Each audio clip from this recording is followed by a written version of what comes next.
Argumenté au Mali. J'ai écouté l'interview de l'ancien Premier ministre Moussa Mara, qui ne voit pas d'un bon oeil cette sortie de la CEDEAO. En Côte d'Ivoire, j'ai entendu l'argumentation de, comment il s'appelle, Lobognon, qui parle de chantage. Oui. Ça veut dire que dans les milieux intellectuels aussi, ils sortent leurs arguments. Oui, mais je reprends un peu. Intellectuel dans nos pays veut dire quoi? Soumis à la France. Tu as une autre définition? Et c'est sur RFI que vous les avez écoutés probablement. Soumis à la France. Ils ne disent que ce que leur maître leur dit de dire. Moi, ils me font pitié. Ces gens, leurs parents n'auraient jamais dû les amener à l'école parce qu'ils nous posent des problèmes.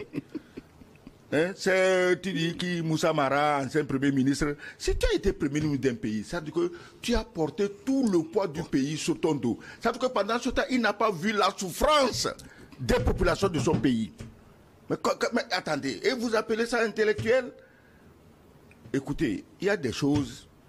Les 3 pays du Sahel ont pris une décision souveraine. Ils n'ont demandé l'avis de personne.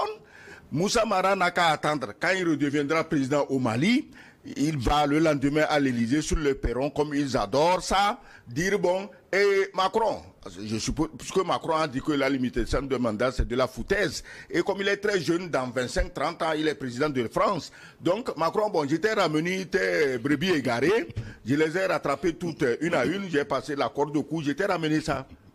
Moussa Mara, Lobognon, ils n'ont qu'à attendre, leur trou viendra.